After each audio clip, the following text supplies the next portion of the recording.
To paraphrase George Orwell, we have always been at war with Afghanistan, or at least we've been at war with them for 15 years, and it seems as if over the last 150 years or so of this country, we've been at war quite a bit, and that shows no sign of abating. We will be talking to our next guest about that and about other topics as well. I imagine Major Danny Sjursen has been on the show several times before. We always appreciate his writing, and we always appreciate talking with him.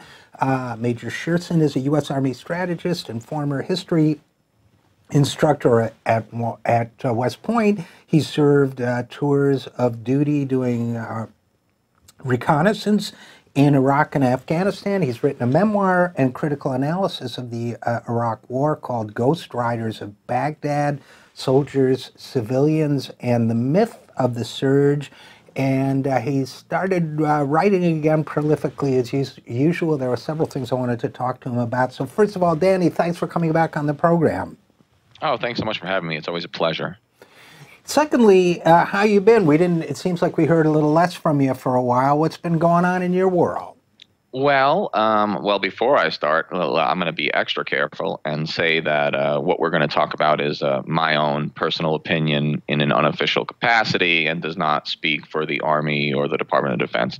I always say that, but I have to be extra careful. I was rather prolific.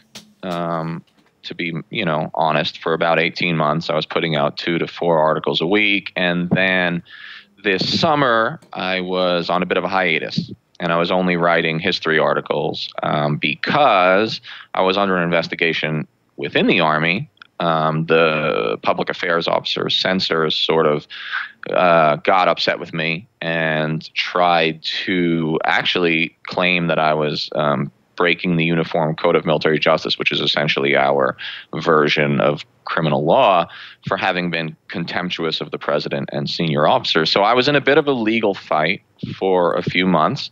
It all worked out well. So I guess you could say the system worked. I was obviously upset that I was even investigated. But in the end, I was able to argue effectively that I wasn't being contemptuous and I was just speaking truth to power. So, but I'm back and trying to get a lot of articles out again, which you can guarantee you'll hear from me plenty more in the future. It was an interesting investigation. I learned a lot. I learned a lot about power, and I learned a lot about institutions and the structural limitations of free speech within our military and government. So, yeah, it's been an interesting road. I'm really glad to have come through it mostly unscathed, but it was touch and go there for a while.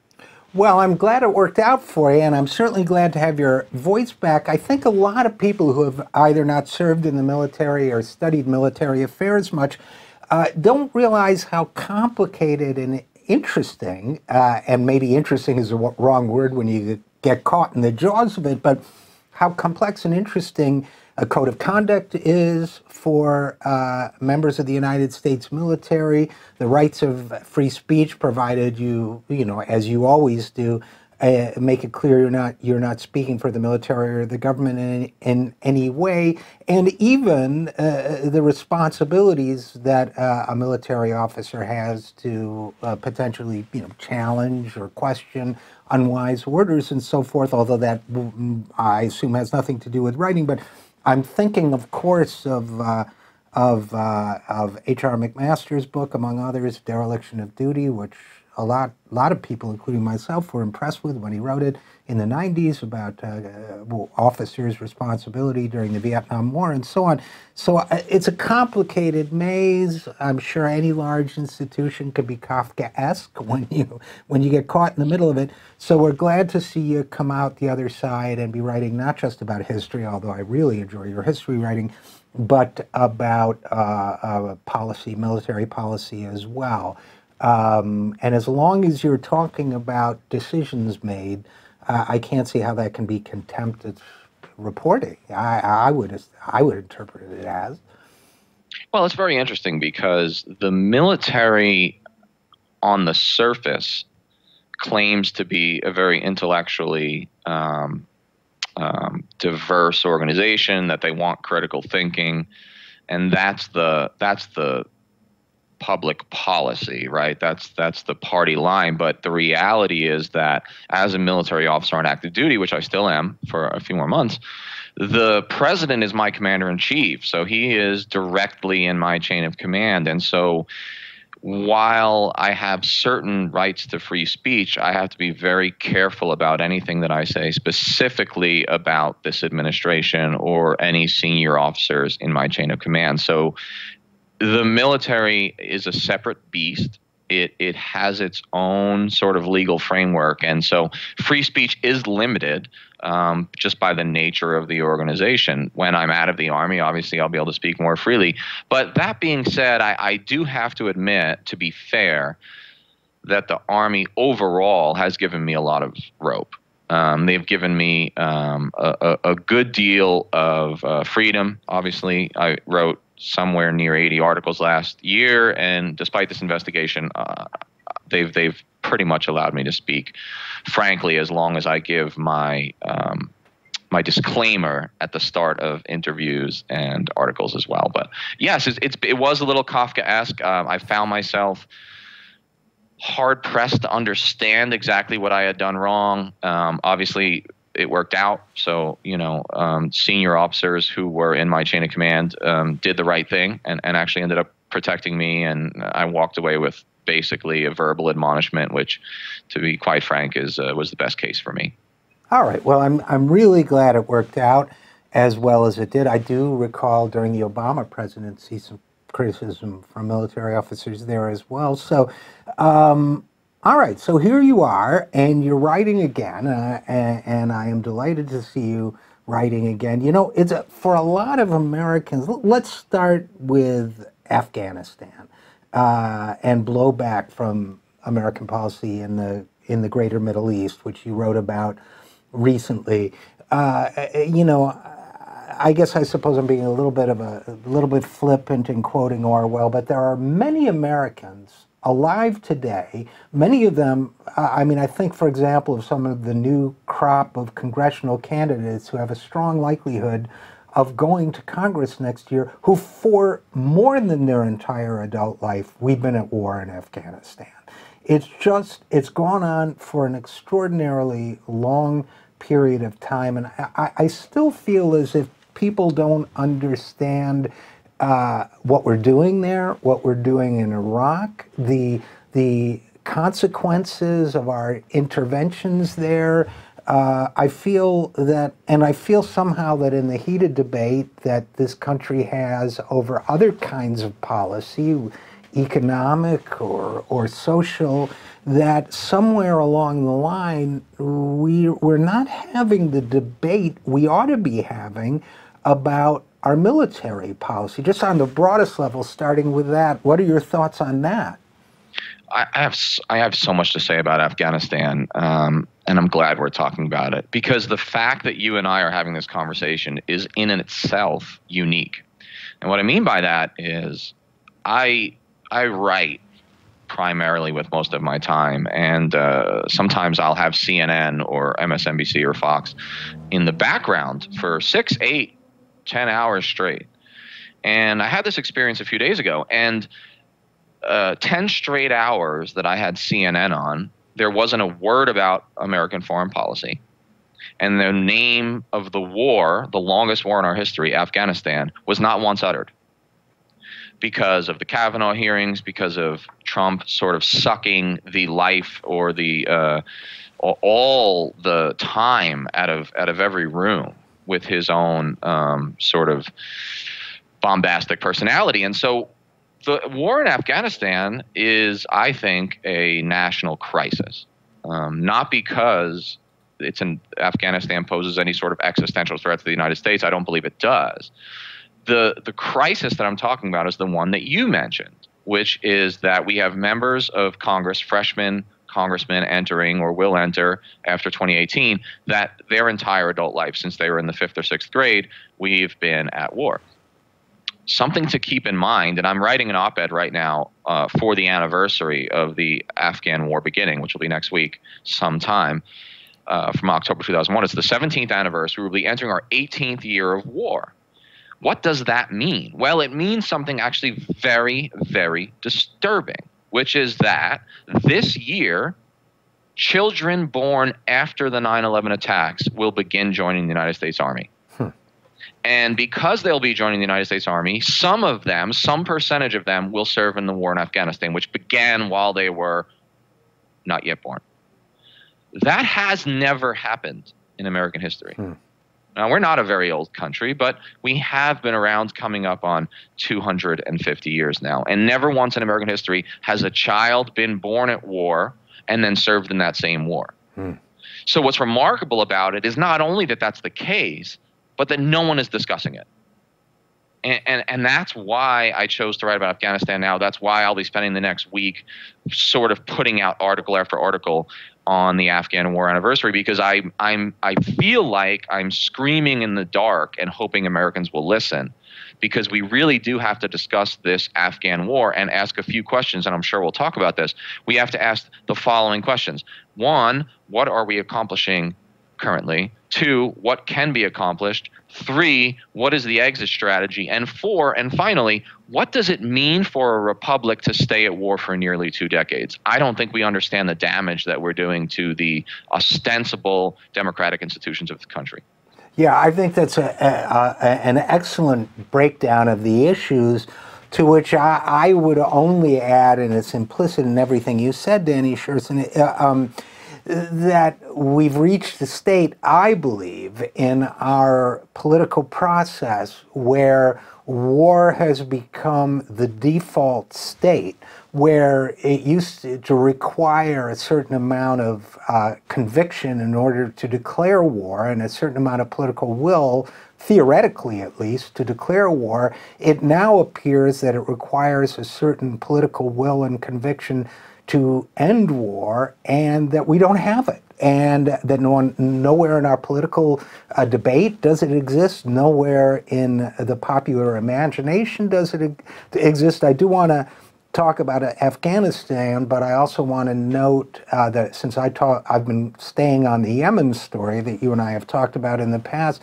and the violence we're aiding and abetting there with the Saudi government, and the fact that despite the death toll and disease toll and so on, did not even get a single mention on the perceived liberal network for more than a year, MSNBC, until fortunately to get some attention, but for horrific reasons, when an American missile was used to blow up a school bus and kill estimated 50 school children. So I guess my point being that, obviously if we don't push back on this and debate it, it feels that we'll stay in this default state of military conflict forever. And it seems to me that Afghanistan, when we talk about the merits of Afghanistan and of getting out and so on versus staying, it's almost as if Afghanistan has become the carrier wave war, the war that, there's always this conflict going on, and therefore it's only a matter of degree when we get involved elsewhere. Do you know what I'm trying to say by that, first of all? Of course. So I think when we think about Afghanistan, we have to understand a few things. Afghanistan has been at war for 39 years. At a minimum, actually a little longer, but 39 years of active civil war / external opposition to first the Soviets and of course now the United States.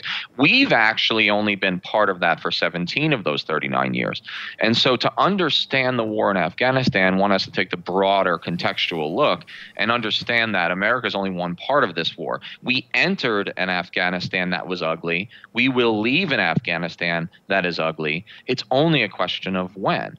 I'm a pessimist. I think we will celebrate, and me and you will probably have an interview 3 years from now to inaugurate the shameful 20th anniversary of the war. I believe that will happen because there is no political will to pull us out, because no congressman and no presidential administration wants to be the one that, quote, lost Afghanistan. And so there's an enormous amount of institutional inertia that keeps this war going. Obviously, it's at a lower level than when I was there. When I served in 2011 and 12, we had 100,000 soldiers. We were losing 60 to 80 dead Americans a month. Now we're losing 5 to 10 a year. So we've taken the level of the war down below the threshold the American people care about. But the war hasn't ended. In fact, it's deteriorated. In fact, the American situation in Afghanistan is less successful now than at any time since our invasion. So we can talk about that, and obviously I've got a lot of evidence for that. But I don't see this war ending anytime soon, and it is Orwellian.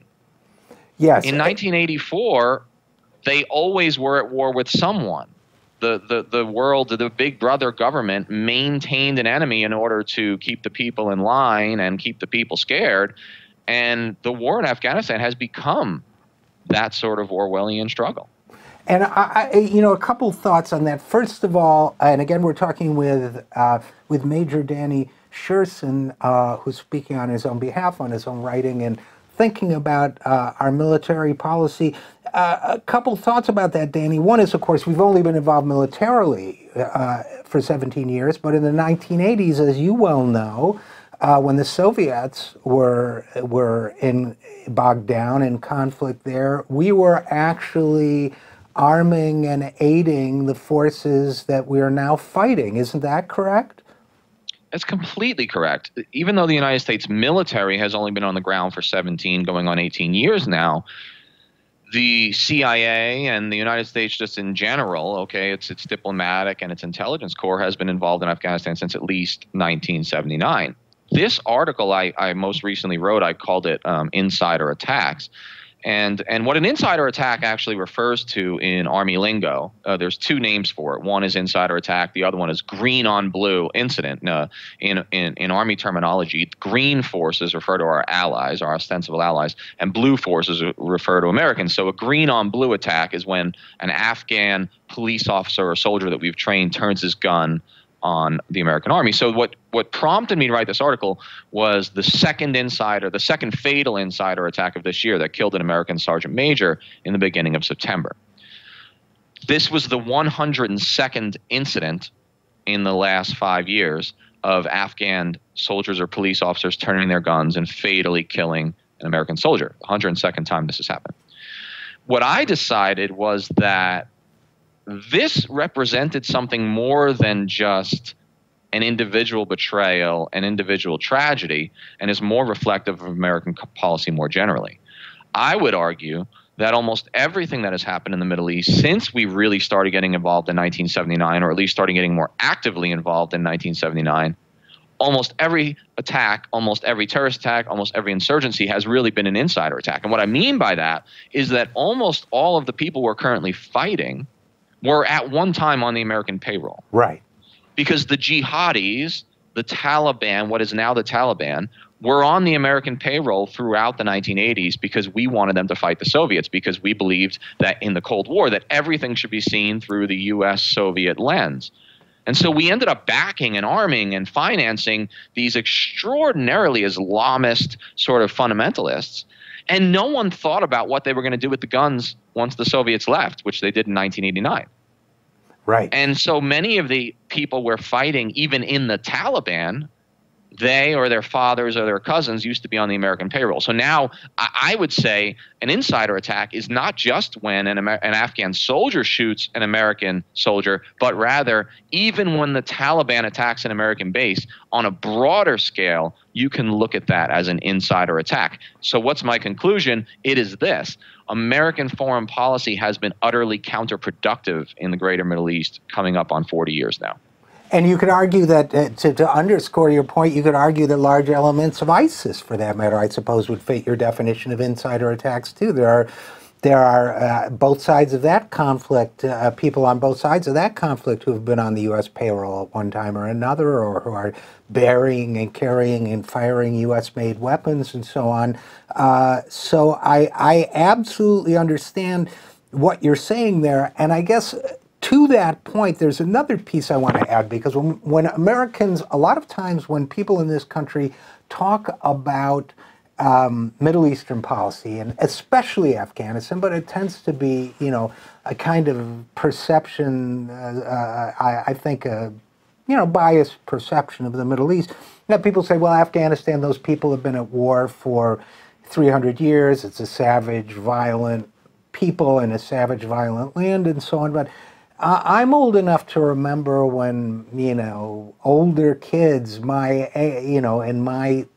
my town, would kind of go on hippie excursions to Afghanistan. They would do the Silk Road. They would go to Afghanistan and smoke hashish and, hang out in encampments with hippies and so on. I mean, as far as I know, I don't have a detailed historical grasp of Afghanistan, and I don't claim to. But as far as I know, the seemingly ongoing violence there now is a fairly recent historical artifact, isn't it? It really is. So 39 years sounds like a long time to be at war, and of course it is. But yeah, Afghanistan was fairly stable throughout most of the 20th century. Once the British finally left after their third Anglo-Afghan war in 1919, Afghanistan is fairly stable.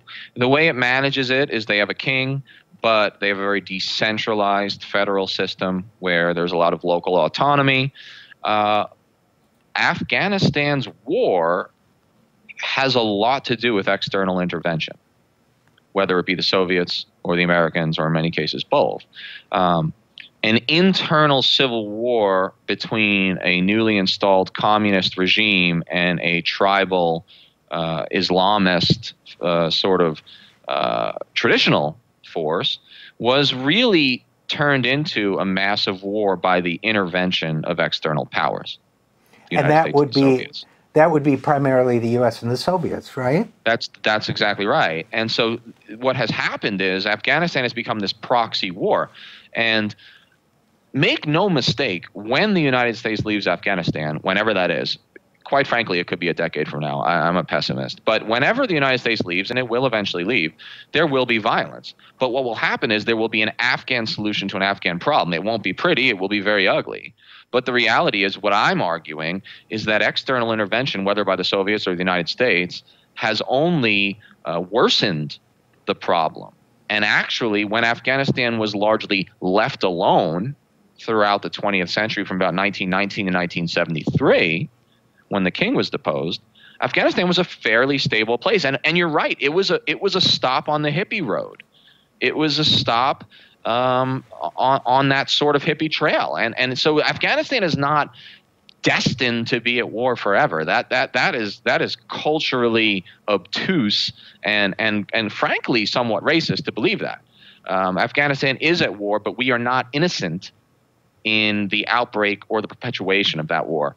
American presence is not making Afghanistan safer. All the empirical details, all the empirical statistics show that American existence on the ground is not stabilizing the country, and it's not making it any safer. So quite frankly, it's time for an Afghan solution to Afghan problems. It won't be pretty. It won't look the way Westerners think it should, but that's okay because it's not our job. It's not our job to tell these people how to live. And I think there's another dimension to this, too. And again, we're talking with Major Danny Sjursen about his recent article on Afghanistan, which was published in Tom Graham, among other places, Insider Attacks, Blowback from U.S. Policy in the Greater Middle East. When we're talking about blowback from U.S. policy in the Middle East, the other thing that I think is a form of bigotry, sometimes in the U.S., candidly, in the U.S. conversation about a nation like Afghanistan or other Middle Eastern nations, is that when Afghanistan was a peaceful hippie, stop on the hippie trail, it was Islamic then, as it is Islamic now. It was always an Islamic culture, as I understand, or not always, but in recent history, a long history. And I think that one of the other forms of blowback that we're experiencing in Afghanistan and elsewhere as a result of outside intervention is the elevation of the most extreme forms of Islam that are not only more violent within the country and perhaps toward their own population, but also more violent to less extremist or other sects of Islam itself. So isn't one of the forms of blowback a kind of religious polarization where religious extremists are now gaining more power than ever as a result of our policies? Of course. 2 points on that. Number one, when you occupy another country, and there's no other way to label it, okay, we've been in occupation of Afghanistan for 17 years with our American military forces on the ground. When you occupy another country, you empower the most extreme elements, because oftentimes it is the most extreme elements, whether religious or nationalist, that immediately oppose you. Okay, so your presence actually empowers the most violent among the people. It elevates them, it gives them credibility, and it empowers them. So that's number one. Number two, here's something that no one wants us to talk about. The United States is allied with and selling arms at a record rate to the most Islamist country in the Middle East, and that is Saudi Arabia. Mm-hmm. So why do I mention Saudi Arabia in the Afghan context? Well, I will tell you why. Because when the United States was funding the Mujahideen, the rebels who were Islamists, who were rather extreme Islamists in many cases, during the 1980s to fight the Soviets, we weren't the only ones doing that. Our Saudi allies were also funneling billions of dollars into Afghanistan, but they didn't just buy bombs, they didn't just buy guns the way we did. They funded madrasas. Mm-hmm. Especially in the refugee camps. There were millions of refugees from the Afghan war. Most went to Pakistan. The Saudis took their brand of theocracy, the Wahhabi version of Salafi Islam, and they injected it into Afghanistan, which was a place that didn't necessarily have a native culture of extreme fundamentalist Islamism. So, you know, A, from our military action, which empowered the most Islamist and the most extreme elements willing to pick up guns, and B, our partners, quote unquote, the Saudis, really spread their brand of theocracy into Afghanistan. So, I mean, we've poisoned the well, and then we use that poison well as proof that we have to stay forever. So we caused the problem, we're living the problem, and now we tell the American people we can't leave because there's a problem. So I mean, it's utterly, it's backward. It's Orwellian, and it's Kafkaesque, as you've said earlier. So how do we get out? And you know, even if I accept your pessimism, and you know, we'll keep fighting, even no matter, or making our case, even if we think it's an uphill battle, but. Even if I accept that that's the case, 10 years from now, after 20 years, after 30 years, at what point what has to happen in order for there to be a decision, you know what, enough is enough. We're just going to have to let the situation deteriorate and be rebuilt by Afghanis themselves. At what point do we ever break the cycle of just perennial, I don't want to think about it, so let's keep on pouring billions of dollars and human lives into this? At what point do you change the momentum on something like that? So there's there's what should happen and there's what will happen. Okay, and I don't love to get into the prediction game, but the United States is probably not going to invest more than 15,000 soldiers, that's about what we have there now, into Afghanistan ever again. The American people don't have the stomach for it. So I think what we'll do is we'll leave a residual force training the Afghans. So there are two ways this ends. The way it should end is the American people rise up and call their congressmen, get us out. That won't happen because the American people are not even engaged in this war. Our media doesn't report this war.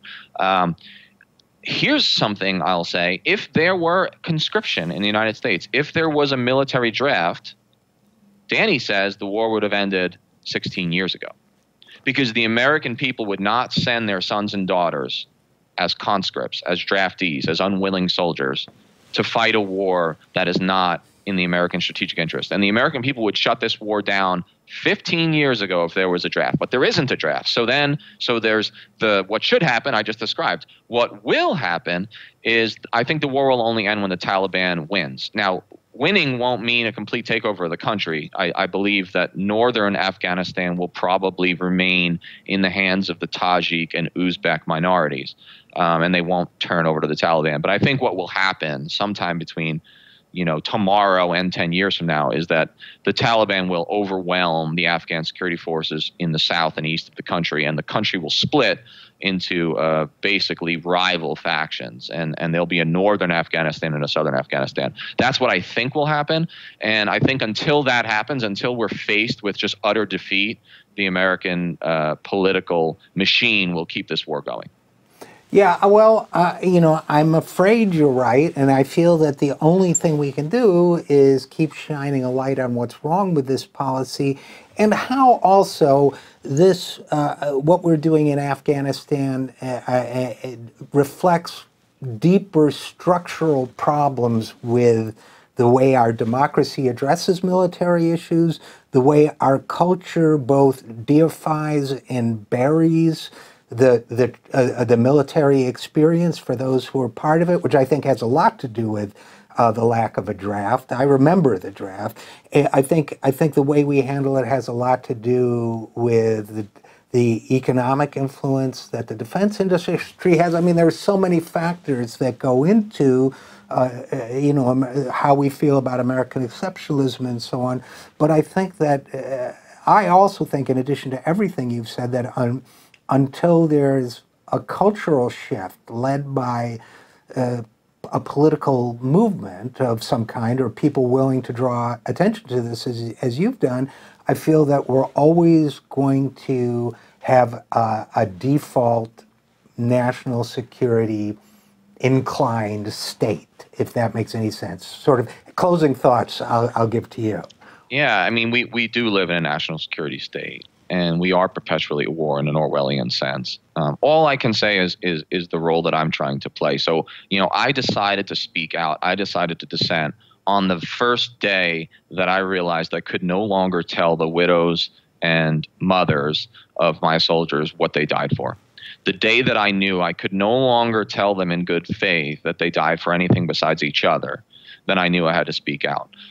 I'm not the best writer in the world. I'm not the best speaker in the world. The only reason I have a platform is because I'm a serving officer in the United States Army. And so it is rare that I'm speaking out. But this is my tiny contribution to what needs to be a larger national movement to call for America to come home. Like George McGovern said in 1972, come home, America. We have to get a grassroots movement to pressure Congress, because until the American people start caring about these wars, nothing is going to change. Well said, and I can't add anything to that except that we didn't even get a chance to talk about some of the historical things you've been writing lately, which I'd also love to do. So Major Danny Sjursen, we'll just have to have you back to talk about the Mexican-American War and so much else. So as always, thanks for all the great writing, which can be found at Truthdig and Tom Graham and elsewhere. And thanks for speaking out, and thanks for coming on the program. Thanks so much for having me. I can't wait to come back again.